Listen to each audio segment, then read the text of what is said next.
Plus mega Bible quiz 2026 episode 45ലേക്ക് എല്ലാ പ്രിയപ്പെട്ട പ്രേക്ഷകർക്കും സ്വാഗതം. ഇന്നത്തെ പോർഷൻ പറയുന്നു ആവർത്തനം 24 മുതൽ 27 വരെ ലൂക്കോസ് 1-ാം അധ്യായത്തിൽ നിന്നുമാണ് ഇന്നത്തെ ക്വസ്റ്റ്യൻസ് ചോദിക്കുന്നത്. എല്ലാവരും വായിച്ച് റെഡി ആയിരിക്കുമെന്ന് കരുതുന്നു. ആദ്യത്തെ ക്വസ്റ്റ്യനിലേക്ക് പോകുന്നു.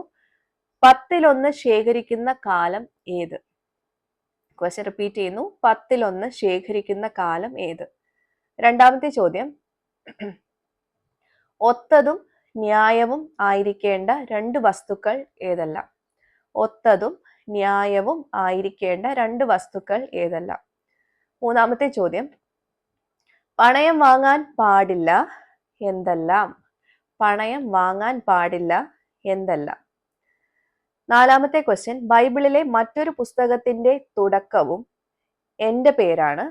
ബൈബിളിൽ എൻ്റെ പേര് 2 പ്രാവശ്യം മാത്രമേ പറഞ്ഞിട്ടുള്ളൂ. ഞാൻ ആര്? ക്വസ്റ്റ്യൻ റിപ്പീറ്റ് ചെയ്യുന്നു.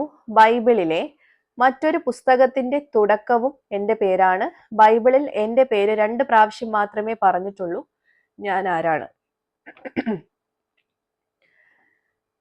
അഞ്ചാമത്തെ ക്വസ്റ്റ്യൻ, ഒരു സ്ത്രീയുടെ പേര് തുടങ്ങുന്നത് ബൈബിളിലെ പ്രസിദ്ധനായ ഒരു പ്രവാചകന്റെ പേരോടുകൂടെയാണ്. സ്ത്രീ ആര്? ഒരു സ്ത്രീയുടെ പേര് തുടങ്ങുന്നത് ബൈബിളിലെ പ്രസിദ്ധനായ ഒരു പ്രവാചകന്റെ പേരോടുകൂടെയാണ്. സ്ത്രീ ആര്? അപ്പോൾ ക്വസ്റ്റ്യൻസ് എല്ലാവർക്കും ക്ലിയർ ആയിട്ടുണ്ടാവുമെന്ന് വിശ്വസിക്കുന്നു. ഇതിന്റെ ആൻസേഴ്സ് നമ്മൾ നാളെ റിവീൽ ചെയ്യുന്നതായിരിക്കും.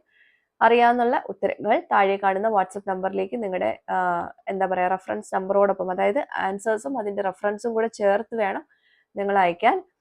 അപ്പോൾ എല്ലാവർക്കും ഓൾ ദ വെരി ബെസ്റ്റ്. നമുക്ക് ഇതിന്റെ ആൻസേഴ്സുമായിട്ട് വീണ്ടും കാണാം. Till then it's me Angel signing off. Bye and take care.